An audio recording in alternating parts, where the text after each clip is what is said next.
So what is this ethanol blended fuel? Like after seeing this video, your first reaction should be, अगर आपको नहीं पता कि आपके व्हीकल में कौन सा फ्यूल कंपैटिबल कितना। अब आपके सारे व्हीकल्स तो E20 कंप्लाइंट है नहीं, वहीं पे फ्यूल आपका E20 आ चुका है। Hello, I think most of the imported vehicles which are expensive vehicles जो डेवलप्ड कंट्री से बन के आ रहे हैं, they must be even E85 compliant, I don't know. And alcohol अगर लोगों को पता हो कि अगर उसकी कॉन्सेंट्रेशन हैवी हो तो वो चीज़ें डिसॉल्व हो सकती है उसमें, अल्टीमेटली रबर पार्ट्स आपके यूज हो रहे हैं। मतलब last 10 years has been a financial burden if you own a vehicle. तो आप एकदम से पैनिक मत होइए, हम तो यही एडवाइस दे सकते हैं। क्या आपकी गाड़ी भी आजकल कम माइलेज देने लगी है? मेंटेनेंस का खर्चा बढ़ गया है, फ्यूल पंप जैसे पार्ट्स खराब हो रहे हैं, तो इसके पीछे एक रीजन हो सकता है इथेनॉल ब्लेंडेड फ्यूल। नमस्कार दोस्तों, मेरा नाम है करण। स्वागत करता हूं जागरण हाईटेक के एक लेटेस्ट पॉडकास्ट में। आज हम बात करेंगे इथेनॉल ब्लेंडेड फ्यूल के बारे में, जिस पर डिस्कस करने के लिए मेरे साथ हैं अरिजीत। तो सबसे पहले ये जानते हैं कि इथेनॉल ब्लेंडेड फ्यूल आखिर होता क्या है, तो प्लीज हमारी ऑडियंस को बताइए। सो हाय करण, बहुत ही पर्टिनेंट टॉपिक है एंड अगर आप एक्स फॉलो करते हैं फॉर्मली ट्विटर, तो यू विल रियलाइज़ कि कितने लोग इस टॉपिक के ऊपर कंसर्न्स रेज कर रहे हैं। डायरेक्टली नितिन गडकरी जो हमारे road transport and highways minister है, जो बेसिकली ऑटोमोटिव इंडस्ट्री के को भी डायरेक्टली और इनडायरेक्टली एक तरीके से रिप्रेजेंट करते हैं, उनसे सवाल ये पूछ रहे हैं कि ये इथेनॉल ब्लेंडेड फ्यूल की वजह से इश्यूज क्यों आ रहे हैं। So what is this ethanol blended fuel, like you said.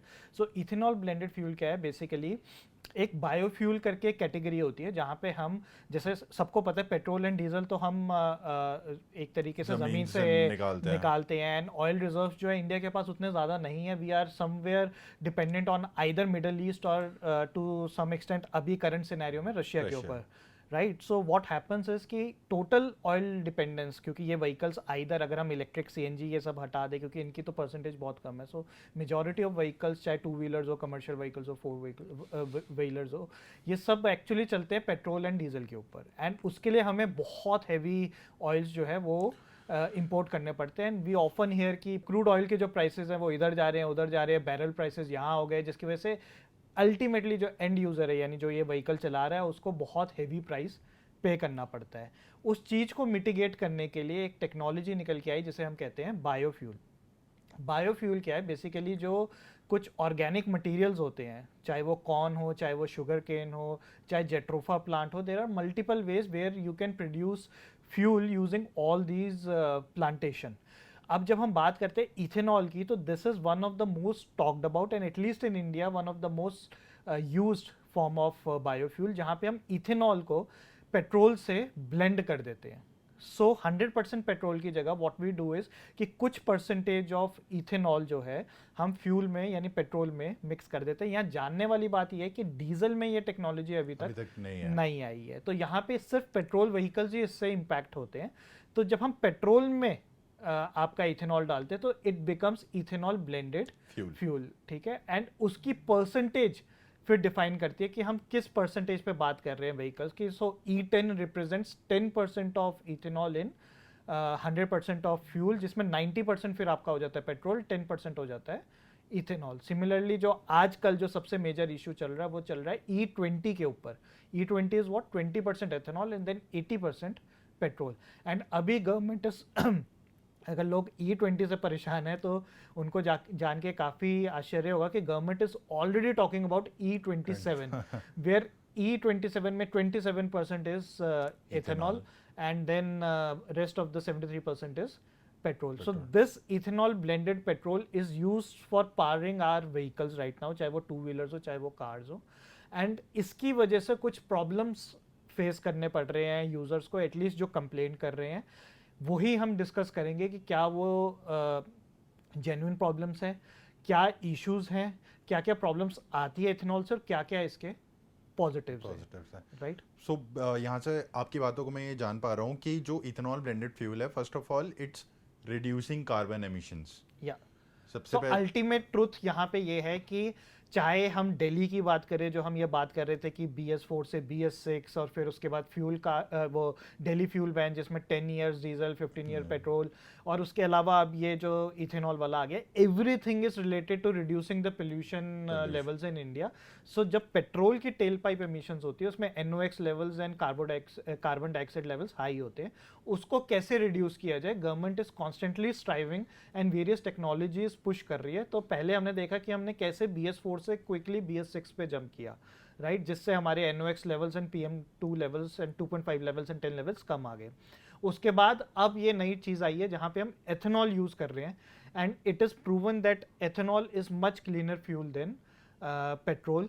सो उसको जब हम ब्लेंड कर रहे हैं अल्टीमेटली पेट्रोल के साथ, सो हमारे जो एमिशन लेवल्स हैं वो कम हो जा रहे हैं कहीं ना कहीं। तो यहाँ पर मेरे काफ़ी सारे यूज़र्स ने जो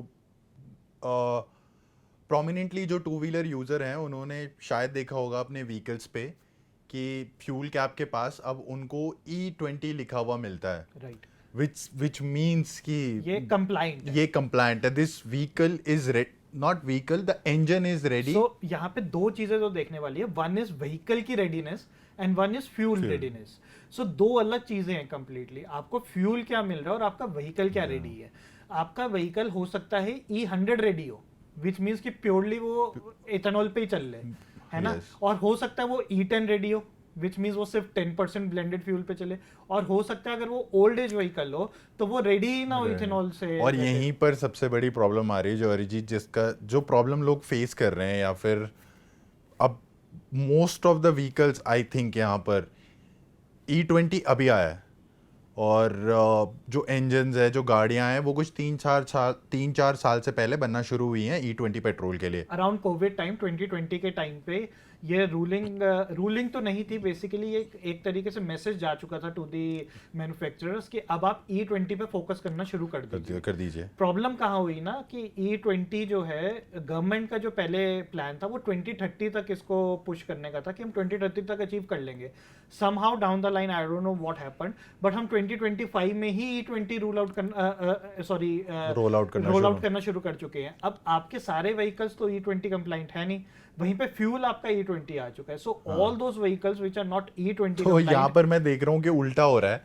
यहाँ पर पहले मुझे इंजन्स को रेडी करना था, राइट, पहले मुझे सारे लोगों को वो इंजन्स बांटने थे कि आप E20 कंप्लायंट इंजन्स के साथ सारे मैन्युफैक्चरर्स को रेडी करना था, एक टाइम फ्रेम देना था, एक ट्रांजिशन फेज देना था। बट मैं जो पॉलिसी 2030 में इम्प्लाई होनी थी उसको 5 साल पहले ला दिया गया। राइट, वो इतनी फास्ट ट्रैक हो गई है कि हमारे फ्यूल तो आ गया है लेकिन फ्यूल गाड़ियां रेडी नहीं है, और जिसकी वजह से ये सब प्रॉब्लम्स तो अराइज हो यहाँ पर एक सबसे बड़ा इशू आ रहा है कि जैसे मान लीजिए मैंने जैसे कहा कि E20 तो अभी अभी आया, तो मतलब यहाँ पर बहुत सारे व्हीकल्स जो अभी हमारे रोड्स पर चल रहे हैं वो E10 ही कंप्लायंट है। हाँ, सो ये जानने की बहुत जरूरत है, E10 कंप्लायंट है व्हीकल्स। सो अराउंड 2005 के आसपास, यानी आज से 20 साल पहले जो प्रीवियस गवर्नमेंट्स थी उन्होंने ये लेके आ चुके थे कि अब हम एथेनॉल की तरफ जाना शुरू कर देंगे। जो ऑटो मेकर्स थे उनको एक तरीके से मैसेज ये जा चुका था कि इन फ्यूचर हमारे इथेनॉल से ब्लेंडेड फ्यूल आना शुरू हो जाएगा, तो आप अपने व्हीकल्स को धीरे धीरे रेडी करना शुरू कर दीजिए। तब तक फ्यूल नहीं आया था आपको ये, and this is a global phenomena, काफी सारी countries ethanol blended fuel use कर, आएंगे कि कौन कौन से कंट्री कितना कितना यूज करते हैं, राइट। सो ऑटो मेकर्स बीइंग सो, क्योंकि ऑब्वियसली ये पहले भी हम अपने प्रीवियस वीडियोस में भी डिस्कस कर चुके हैं, जब BS4 से BS6 का ट्रांजिट हुआ था कि during covid it takes a lot of effort from machinery to tooling to everything transition करने में। सो उन्होंने डिले ना करते हुए E10 कंप्लाइंट व्हीकल्स बनाने शुरू कर दिए। इनफैक्ट 2009 में होंडा ने अपना all vehicles they made them ready for E10, है ना। दे वर प्राउड कि भाई before even the government rolled out fuel and everything, अभी तो सिर्फ डायरेक्टिव्स आने शुरू हुए हैं, हमारे सारे व्हीकल्स जो है E10 कंप्लाइंट है। तो यहाँ पर अरिजीत, अगर कोई कस्टमर जिसके पास E10 कंप्लाइंट व्हीकल है, 20% इथेनॉल ब्लेंडेड पेट्रोल वो अपनी गाड़ी में डाल रहा है, तो कैसे एडवर्स इफेक्ट आ सकते हैं ऐसी गाड़ी में? It's a step by step process. पहले आपको समझना पड़ेगा, लाइक आई सेड कि 2010 में आपके E10 वाले इंजन आने शुरू हो चुके थे, पेट्रोल नहीं आया था, पेट्रोल अभी नॉर्मली चल रहा था, ठीक है। फिर बीच में हमारा BS4 से BS6 की ट्रांजिशन होगी अराउंड 2014 2016 के आसपास जो बीच का सारा टाइम फ्रेम था, वहां पे गवर्नमेंट ने बोल दिया कि आप कर दीजिए। मेकर्स वर रेडी, क्योंकि उनको तो करना ही था ना BS4 to BS6, उनको अपना इंजन पूरा ही ओवरहॉल करना था, क्योंकि गवर्नमेंट का स्ट्रॉन्ग डायरेक्टिव आ चुका था। उन्होंने उस स्पेस को, उस टाइम को यूटिलाइज करते हुए उसको E10 कंप्लाइंट बनाना भी शुरू कर दिया। सो आपके जो 2010 से 2020 के व्हीकल्स थे, most of the mass vehicles, luxury की हम बात नहीं करते हैं, क्योंकि लग्जरी व्हीकल्स वैसे भी बाहर से ही most of the time import होकर सीकेडी के थ्रू आते हैं। जो इंडिया में व्हीकल्स बन रहे थे, क्योंकि वो एक बहुत अच्छे ट्रांजिशन से गुजर रहे थे BS4 to BS6, उनके पास एक अच्छा टाइम था, वो वैसे भी ओवरऑलिंग कर रहे थे, उन्होंने E10 कंप्लाइंट व्हीकल्स बनाने शुरू कर दिए। अब उस टाइम पे जो व्हीकल्स E10 कंप्लाइंट बन रहे थे, यानी 2010 से 2020 में आपको ये प्रॉब्लम नहीं आ रही होगी अगर आपने किसी ने तब शोर नहीं उठाया था। क्यों? क्योंकि उस टाइम पे जो फ्यूल था, जो रेगुलर फ्यूल था, वो जब E10 कंप्लाइंट व्हीकल में जाता था, क्योंकि 90% तो पेट्रोल होता था, 10% ही अल्कोहल होता था, इथेनॉल, तो दिक्कत नहीं आती थी, तो उतनी ज्यादा दिक्कत नहीं आती थी। सिमिलरली अब क्या हुआ है इस डेकेड में, यानी 2020 ऑनवर्ड्स में, we have shifted from E10 to E20। तो अगर आपके व्हीकल्स E10 कंप्लाइंट है ऑलरेडी, ठीक है, which will be the case for 90% of the, जहां तक मैं सोच पा रहा हूं कि ज्यादातर व्हीकल्स अब भी E10 कंप्लाइंट ही है, लेकिन E10 कंप्लाइंट है, we don't have old vehicles now. तो लाइक आई सेड, जीरो से जब हम E10 आए थे तो उतनी दिक्कत नहीं आई थी। तो E10 व्हीकल्स जब E20 डाल रहे हैं तो उन्हें उतनी प्रॉब्लम फेस नहीं करनी पड़ रही है। This is the biggest misconception that has been spreading over the internet, ठीक है। E10 से अगर आप E20 यूज कर रहे हैं, यानी अगर आपका व्हीकल E10 कंप्लाइंट है, तो वो ऑलरेडी इतना बना हुआ है कि वो 10% ऑफ इथेनॉल ले सकता है। अब आप सिर्फ उसे E20 दे रहे हैं, विच मींस 20% अल्कोहल वाला, इथेनॉल वाला ब्लेंड दे रहे हैं। तो अब क्या हो रहा है, उसके व्हीकल पे यस थोड़ी सी माइलेज गिर रही है, So the first adverse effect is lower mileage. तो वो माइलेज कितनी ड्रॉप होती है? लगभग 5 से 7% की, ठीक है। वो माइलेज इसलिए भी ड्रॉप हुई है क्योंकि BS4 से हम BS6 पे आ गए थे, ठीक है। अब क्या होता है कि बेसिक सा क्या है, हमें ये समझना पड़ेगा। इथेनॉल क्या करता है, वो मॉइस्चर प्रोड्यूस करता है। Ethanol by nature of it, क्योंकि इट्स शुगर, इंडिया में जो इथेनॉल बन रहा है वो शुगर केन से बन रहा है, ठीक है। तो इट अट्रैक्ट्स मॉइस्चर, तो मॉइस्चर ताकि अट्रैक्ट ना हो, उसके अंदर इंजन में ना लगे, क्योंकि अल्टीमेटली ये सारे मशीन जो है स्टील के और उसके कंपोजिट मटेरियल से बन रही है, सारी की सारी आयरन स्टील से यूज होके। तो क्या होता है, मॉइस्चर उसको इरोड करता है, कोरोजन होता है जिसे हम कहते हैं। उससे बचाने के लिए मेकर्स उसमें एक्स्ट्रा लाइनिंग या एक्स्ट्रा केमिकल्स या और सब चीजें लगाते हैं। It's very technical stuff, makers को पता है वो क्या कर रहे हैं। Ultimately it increases the weight of the engine, and we all know कि जितना ज्यादा गाड़ी का वेट बढ़ेगा उतना ही माइलेज ड्रॉप होगी। तो ultimately the biggest adverse effect जो इसका है इथेनॉल का, वो ये है क्योंकि engine becomes heavier to counter the impact of ethanol, उसकी माइलेज ड्रॉप होती है। लेकिन माइलेज कितनी ड्रॉप होती है ये समझना बहुत जरूरी है। जब आप E10 व्हीकल यूज कर रहे हैं, यानी chances of using E10 vehicle is very high, क्योंकि आपने वो 2010 के बाद ही व्हीकल मोस्ट लाइकली खरीदा होगा। Most of the makers actually transition उन्होंने कर लिया था अपने E10 पे। अब इसमें आता है आपको पता कैसे चलेगा, गाड़ी का मैनुअल उठाइए, गाड़ी के मैनुअल पे साफ साफ लिखा होता है, न्यू अर्लियर सेट की कई बाइक स्कूटर्स पे वैसे भी लिखा होता है E10 E20।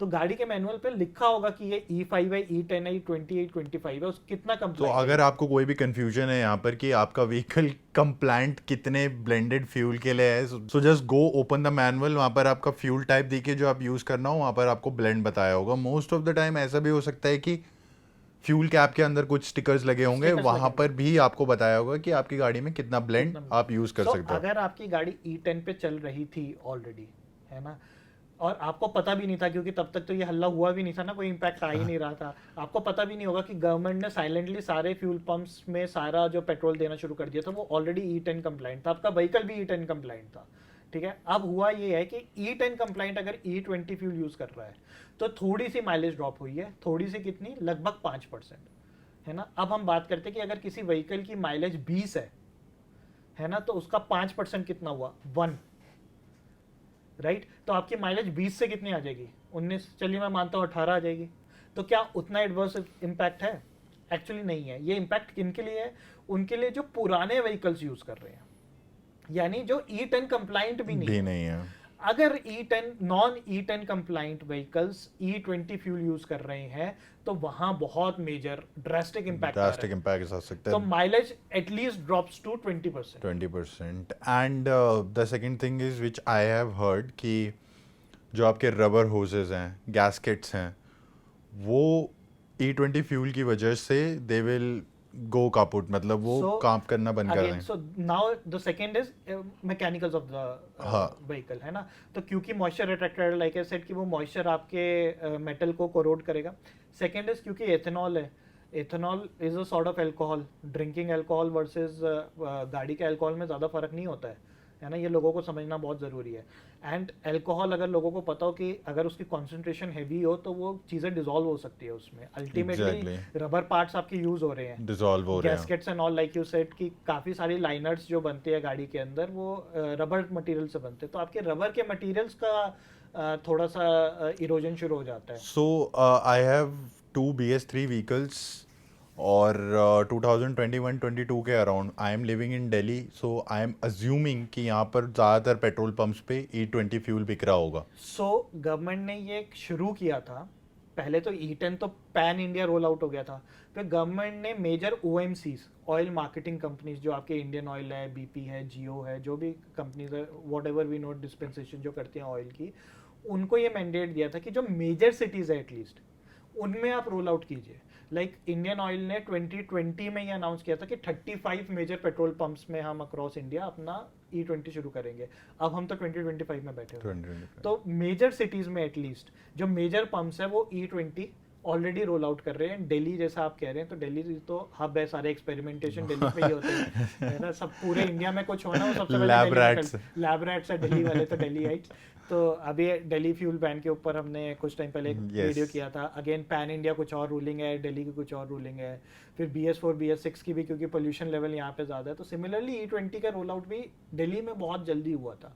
तो लाइक यू आर सेइंग कि BS3 आपके पास व्हीकल्स थे, तो हाँ, उन पे एडवर्स इफेक्ट आया कमिंग टू दैट, जो मेरी बाइक है, उसका मुझे फ्यूल पंप में इश्यूज फेस करने पड़े, एंड जो मेरा स्कूटर है उसके कार्बोरेटर में मुझे इश्यूज फेस करने पड़े। तो यहाँ पर मुझे दोनों व्हीकल्स की फ्यूलिंग में मुझे इश्यूज फेस करने पड़े। एंड जैसे कि आपने बताया कि डिज़ोल्व करता है E20 मेटल को वगैरह, तो मान लीजिए अगर आपका टैंक पुराना है, फ्यूल टैंक पुराना, अगर आप उसमें E20 फ्यूल डालोगे तो वो रस्ट को डिज़ोल्व करने लगेगा अपने में, and these particles will flow to the combustion chamber या फिर फ्यूल पंप की तरफ जाएगा, जहाँ मेरा फ्यूल पंप क्लॉग हुआ और जहाँ मेरा कार्बोरेटर भी ख़राब हुआ। So like I am 90% sure that E20 fuel has caused these issues to my vehicles. See, पहले तो ये समझना भी जरूरी है कि हम तो बहुत जनरलाइज कर देते हैं चीज़ों को। Government and OMC, this is something which we are talking about crores, है ना। लाइक अगर मैं E20 की बात करूं, लाइक वी सेड कि इसका फ़ायदा पोल्यूशन में तो होता ही है, इसका फ़ायदा इंडिया के फॉरेन रिजर्व में भी होता है, हाँ, राइट। कि E20 का ये मतलब है कि our dependency on the, trade deficit कम हो रहा है हमारा, our dependency on the fuel is fuel reducing. का, हाँ, तो एक एस्टिमेट ये कहती है कि अगर हम 20% इथेनॉल ब्लेंडिंग कर रहे हैं, we are saving 30,000 crore rupees annually on fuel, right, billions of dollars. Billions of dollar. So हम अगर इतनी बात कर रहे हैं और अगर ऑयल मार्केटिंग कंपनीज में इन्वॉल्व है तो बेवकूफ़ तो नहीं होंगी। वी ऑल नो कि इथेनॉल के ये साइड इफेक्ट्स है, ये इश्यूज हैं, उसके अंदर इतने एडिटिव्स डाले जाते हैं एथेनॉल के अंदर to counter all these things. High moisture, एक फोमिंग का इशू आता है इन एथेनॉल, है ना। मैं अभी रिसेंटली पढ़ रहा था, उसका बहुत सिंपल एनालॉजी किसी ने दी थी कि गन्ने का जूस आपने देखा है, गन्ने से ही बन रहा है ना अल्टीमेटली, शुगर केन से ही आपका एथेनॉल बन रहा है। गन्ने का जूस अब जब आप ग्लास में डालते हो तो आप फोम देखते हो, कितना फोम निकलता है उसमें से। Ethanol has that properties of foaming also. तो जब आप उसमें डालते हो फोमिंग होती है, तो there are certain additives and वो those are very heavy chemicals, क्या नाम लेना उनका, तो वो केमिकल OMCs डाल रही हैं टू सेव योर इंजन्स। ऐसा भी नहीं है कि वो नहीं कर रहे हैं काम। This is a problem between two generations actually.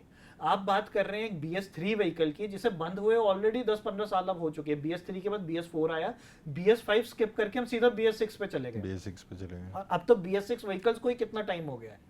तो नॉट BS4, नॉट BS5, हम बात कर रहे हैं BS3 की। तो जब टेक्नोलॉजी इतनी रैपिडली चेंज हो रही है, एक एक फ़ोन एक साल में 4 अपडेट आ जाते हैं, हम तो यहाँ 10-15 साल के लाइफ की बात कर रहे हैं, तो वो फ्यूल के लिए वो व्हीकल्स अब बने ही नहीं है एक्चुअली में। ये बात हम पहले भी कर चुके हैं कि आपको टाइम पे अपने व्हीकल को रिप्लेस करना बहुत ज़रूरी है, बहुत जरूरी, if you are living in a metro city, at least in a metro city. नहीं तो क्या होगा ना कि you will not keep up with the like shifting like technology. What I am facing, मेरा नुकसान हो गया मेरे को। मैंने शायद एक नॉन रिकमेंडेड फ्यूल ब्लेंड अपने व्हीकल्स में डाला right. And I faced mechanical so issues. छोटे शहरों में अभी भी शायद ये प्रॉब्लम ना हो, क्योंकि E20 वहां तक तो उतना roll out प्रोमिनेंटली नहीं- पहुंचा पहुंचा नहीं नहीं है। है। बट यहाँ पे एक मैसेज है हमारे व्यूअर्स को, टाइम रहते व्हीकल्स चेंज कर लीजिए। Like this is a graded की, मतलब ये धीरे धीरे रोल आउट होगी। ग्रेडेड वो है, इसमें E20 जल्दी पैन इंडिया आ जाएगा, और government has already started talking about E27। There is already a road map being laid to implement E27, क्योंकि गवर्नमेंट ने अपने जो सेट टाइमलाइन थी 2030 में जो इम्प्लीमेंट करना था E20, वो 2025 में ही कर लिया है। तो अब government is moving towards E27, which brings us to the question जो आपने कहा था फॉरेन कंट्रीज। E27 अचीव करने वाला इकलौता कंट्री दुनिया में ब्राजील है। Brazil has been a pioneer of ethanol blended fuel petrol across the globe. 1970s में उन्होंने ये प्रोग्राम अपना शुरू कर दिया था, और आज वो E27 वाले व्हीकल्स देता है, फ्यूल देता है। Sadly what happened for us Indians is कि हमने बात ही शुरू की 2005 के बाद, हम 2025 में बैठे हैं, तो 20 साल में ही हमने जो है E27 पे छलांग मार दी है। So the policy rollout was very rapid without even understanding कि हम जैसे मैं एक आम आदमी हूँ, मेरे को फाइनेंशियली फर्क पड़ा है उस चीज की वजह से, यार इस rapid roll out of policy की वजह से। 4 लेयर मार पड़ी है आम आदमी को। पहले तो BS3 to BS4, BS4 to BS6 इतना ट्रांजिशन आपका हुआ। उसके बाद आपके ये जो mandatory air bags, ABS, EBD, ये सब चीज़ें लगानी पड़ी गाड़ियों के अंदर। फिर उसके बाद आपके 6 एयर बैग्स वाली रूलिंग आ गई थी, राइट। फिर उसके बाद गवर्नमेंट ने जैसे NCR में ये 10-15 ईयर वाला रूल लेके आए थे, 10 year diesel 15 year petrol, and now this जो आपका E20 ब्लेंडेड वाला चल रहा है। तो आपको as a consumer, as a owner of the vehicle, you have to be on your toes all the time कि यार गवर्नमेंट अभी कुछ चेंज कर देगी और 5 साल के अंदर मेरे को व्हीकल चेंज करना पड़ेगा। मतलब last 10 years has been a financial burden if you own a vehicle in a metro city. I have 2 ways of seeing this. One, we were lagging so much in technology. मतलब हम अपने आप को Europe से, America से तो compare ही नहीं करते थे कभी भी, और हम चाइना से भी in fact we were so far behind in technology, in implementing all these things. एक बहुत कॉमन पता है बोला जाता है इंटरनेशनल मार्केट में कि India is the garbage bin of automakers. जो गाड़ी कहीं नहीं बिकती ना दुनिया में, जिसकी लाइफ खत्म हो चुकी है, अब प्रोडक्शन हो रही है क्योंकि उन्होंने बना रखा है एक प्रोडक्शन और उसमें पैसा इन्वेस्ट किया हुआ है, and they have to utilise that money. What we used to get in past की वो एक ऑब्सोलीट मॉडल होता था किसी डेवलप्ड कंट्री का, जहां वो किसी काम का नहीं रहा। So बेसिकली क्योंकि प्रोडक्शन लाइन में, टेक्नोलॉजी में, R&D में, इंडियन डेवलपमेंट में इतना पैसा चला जाता है कि वो उसकी ROI पूरा करने के लिए वो कहीं ना कहीं डंप करते थे। India and Africa used to be that market, ठीक है। एंड आज के टाइम में वी आर लीडिंग ग्लोबली, ठीक है, in terms of automotive development. vis-a-vis China, Japan, US, Europe, कोई भी आप कंट्री पकड़ लीजिए, most of the cars we get is first in the market. In fact, अब तो इंडिया में R&D करके we are selling it to other countries. We are exporting right a lot. From your Africa to South Asian countries. To developing country. To developed countries. Developed countries also. हमारे यहाँ से बन के जाती है। Yeah, we are sending Jimny to Japan now. Right. So अब क्या हुआ है ना कि इतनी रैपिडली हमने ये सब ट्रांजिशन किया है, शायद हम लैग इतना ज्यादा कर रहे थे पिछले टाइम में कि हमें ऐसा लग रहा है कि बहुत जल्दी जल्दी चीजें हो रही है ना। तो yes, there is a rapid incremental growth in terms of technology and everything, लेकिन उसका burden ultimately किसके ऊपर आ रहा है? End consumer के ऊपर ही आ रहा है, चाहे वो monetary wise हो, चाहे वो ये सब fuel and all rules को लेके हो, बहुत सारी चीजें हो रही हैं, है ना। तो लेकिन इसके फिर advantages क्या है इथेनॉल वाली? एक तो हमने pollution की बात की, अल्टीमेटली पोल्यूशन लेवल कम आता है। दूसरा, ऑयल डिपेंडेंसी हमारी, फॉरेन रिजर्व्स एंड एवरीथिंग। इसके अलावा क्या इसका इसके अलावा जैसे कि हमने बताया कि अब 20% इथेनॉल ब्लेंड यूज़ करेंगे, 20% इथेनॉल यूज़ करेंगे। सो 20% इथेनॉल कहाँ से आएगा? वो हमारे इंडियन फार्मर्स से आएगा। राइट। एंड क्रॉप डिपेंडेंसी, जैसे कि हम ज़्यादातर गेहूं या चावल उगाते हैं, उसके अलावा हम दूसरे क्रॉप्स भी उगा पाएंगे।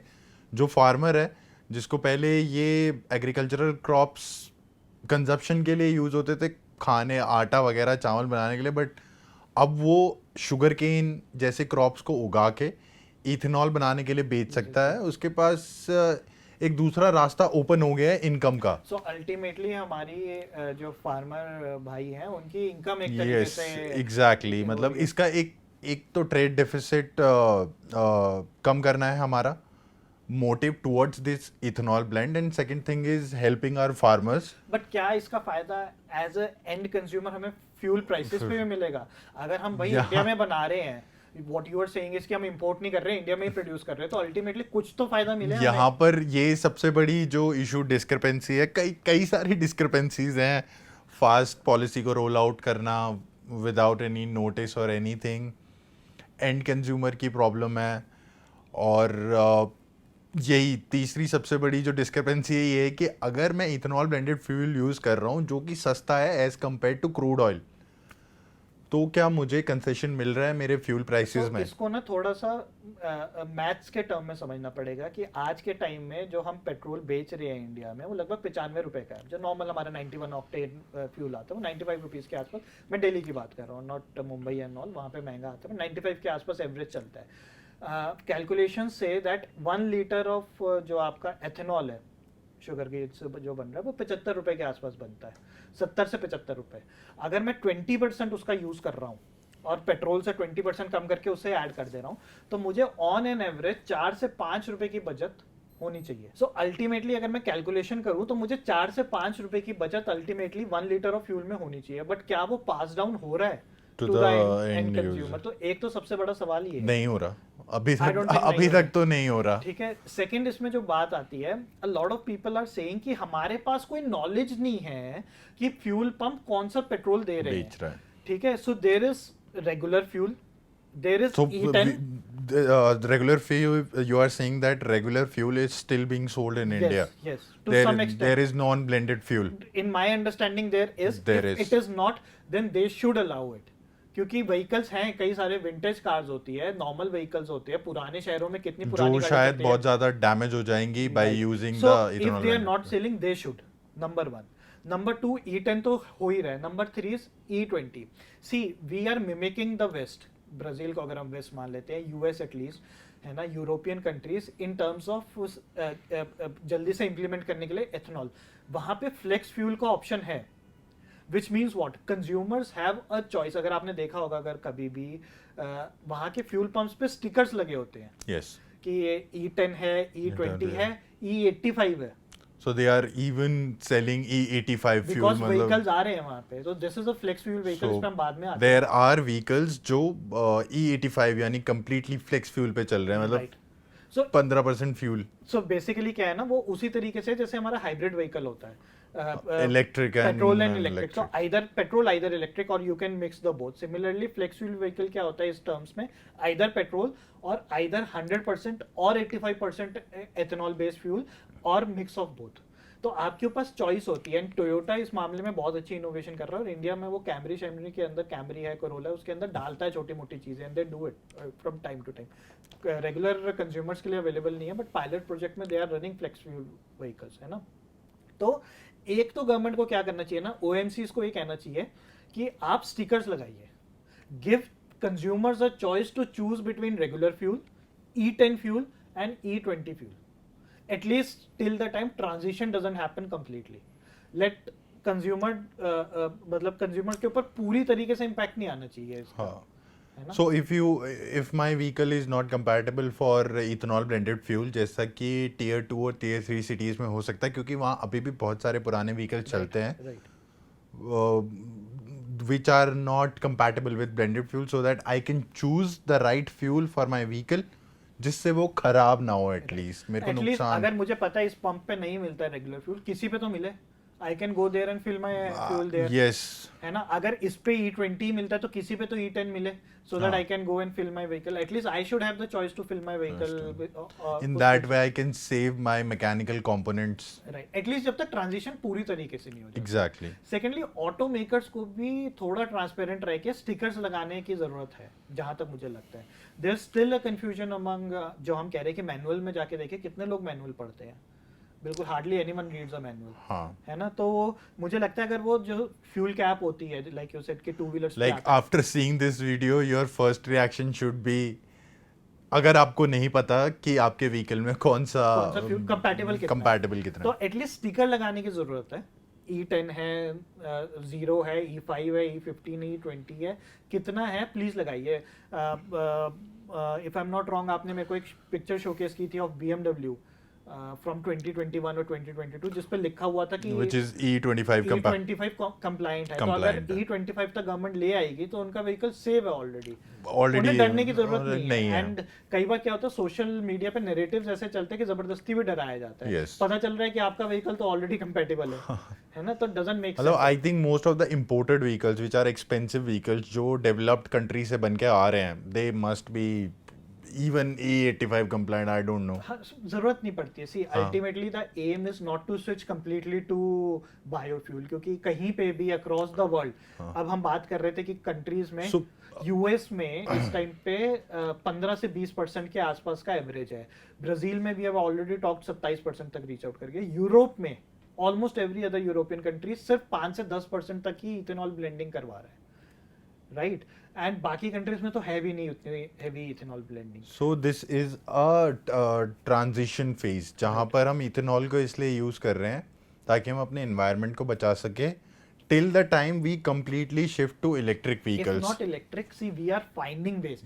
We are learning. Pollution is such a menace and automobiles are such a necessity. We are finding ways. One is pure electric vehicles. One is hybrid vehicle, electric plus petrol. One is petrol vehicle BS6 or Euro 6 globally.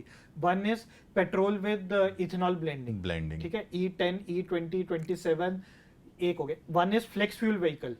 ठीक है, contemporary to hybrid vehicle जिसमें petrol आपके किसके साथ आ जाता है, ethanol blended के साथ आ जाता है. Then you have CNG vehicle. CNG is an which are already green. CNG is always a hybrid with petrol vehicle. ठीक है. Then we are also talking about hydrogen vehicles. ठीक है, again Toyota is one which is pioneering this technology. And lastly then we have the diesel vehicles, है ना. And then diesel vehicles में भी with DEF and everything there are ways to make diesel vehicle cleaner nowadays. And with Euro 6 and BS6 diesel अपने आप में बहुत refined है, as clean as a petrol engine vehicle. उसमें भी हमने DEF जैसी चीजें डाल दी, एडिटिव होता है जिससे और क्लीन हो गया. So we are just finding solutions to reduce the pollution, है ना. इसमें आपके stakeholders right from manufacturers to government to OMCs to end consumers सारे हैं. लेकिन इसमें सिर्फ पैसा कौन शेल आउट कर रहा है? And consumer. तो ऑब्वियसली उनका डाउट, उनकी इनिबिशंस, उनकी जो थोड़े से जो मतलब थोड़ा सा डर जो है उनका, वो मायने रखता है. ऐसा नहीं है कि वो झूठ ही बोल रहे हैं या एक सोशल मीडिया नैरेटिव ही हर तरीके से फैलाया जा रहा है.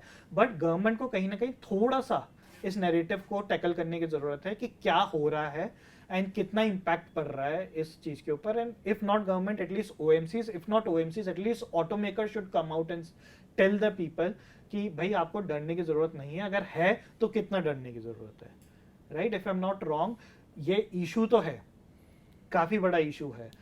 एंड तो यहाँ पर ना मुझे सोल्यूशन, मैंने तो यही सोचा है बचने के लिए कि बाय द टाइम गवर्नमेंट अपनी पॉलिसी डिसाइड कर रही है, मेरे पास जो व्हीकल है मैं उसी के साथ रह लेता हूँ.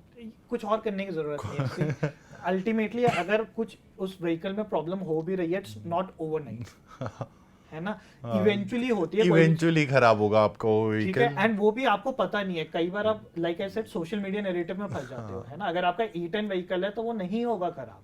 आपकी माइलेज जरूर ड्रॉप हुई है थोड़ी सी, लेकिन व्हीकल ऐसे खराब नहीं हो जाएगा and you can keep checking it if there are some fault, some leakages और एंड टाइमली जाइए, अपनी सर्विस कराइए। ऑटो मेकर्स के इतने अच्छे, इतना wide service network across India हर ऑटो मेकर का हो गया है।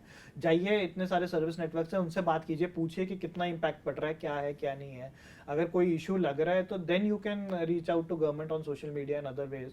बट मुझे लगता नहीं है कि इतना बड़ा जितना इशू और व्हाट आई थिंक कि शिफ्ट टू इलेक्ट्रिक व्हीकल्स आपकी सारी मुसीबतें खत्म है। ये तो देखिए, electric vehicles have become the beacon of hope for either Delhi NCR people or who struggling with fuel prices or who are struggling with this ethanol blending. But उसके अपने चैलेंजेस हैं। जब हम बात करना शुरू करते हैं तो हर चीज के challenges, electric vehicles is another day for मतलब दूसरा प्रोज एंड कॉन्स देखो हर चीज के ही है ना। लेकिन अभी उतना पैनिक सिचुएशन में जाने की जरूरत नहीं है ना। May be in some days government can come out and give a comprehensive analysis और at least understanding of what exactly is this E20 compliant fuel और किस किस को इम्पैक्ट करता है, किसको नहीं करता है। Like a right advisory should be given to the consumer.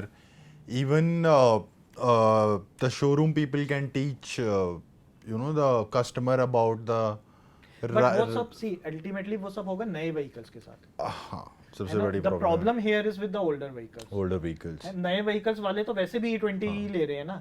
2023 onward जितने BS6 फेज 2 व्हीकल्स आए हैं वो वैसे भी E20 कंप्लाइंट ही आ रहे हैं, मैंडेटरी। उससे पहले कितने ही ऑटो मेकर्स E20 पे वैसे भी स्विच कर गए थे, क्योंकि उन्हें पता ही था कि इवेंचुअली ये टाइम आएगा ही आएगा, है ना। वो भी तो ग्लोबल मेकर्स है ना यार। वो कोई ऐसा थोड़ा ना इंडिया की किसी गली में बैठ के गाड़ी बना रहे हैं। उन्हें भी पता है कि ग्लोबली क्या हो रहा है क्या नहीं हो रहा है। तो ऑलरेडी गवर्नमेंट के डायरेक्टिव्स आने से पहले वो E10 एंड E20 कर रहे थे। तो आप एकदम से पैनिक मत होइए, हम तो यही एडवाइस दे सकते हैं, राइट। तो इस डिस्कशन का पूरा मोटिव यही था कि हमारे व्यूअर्स को इथेनॉल ब्लेंडेड फ्यूल के बारे में सारी जानकारी देना। आपके व्हीकल पर वो किस तरीके से एडवर्स इफेक्ट डाल सकते हैं, किस तरीके से वो हमारे इन्वायरमेंट के लिए अच्छे हैं और हमारे देश के लिए भी बढ़िया हैं, एंड इलेक्ट्रिक व्हीकल्स का ओवरऑल इस पूरे सिनारियो में क्या रोल है। अगर आपकी कोई भी क्वेरी है इथेनॉल ब्लेंड्स को लेके तो हमें कमेंट्स में ज़रूर बताइए। ये वीडियो अच्छा लगा हो तो इसे लाइक और शेयर करें, और ऐसे इन्फॉर्मेटिव पॉडकास्ट के लिए जागरण हाईटेक को ज़रूर सब्सक्राइब करें।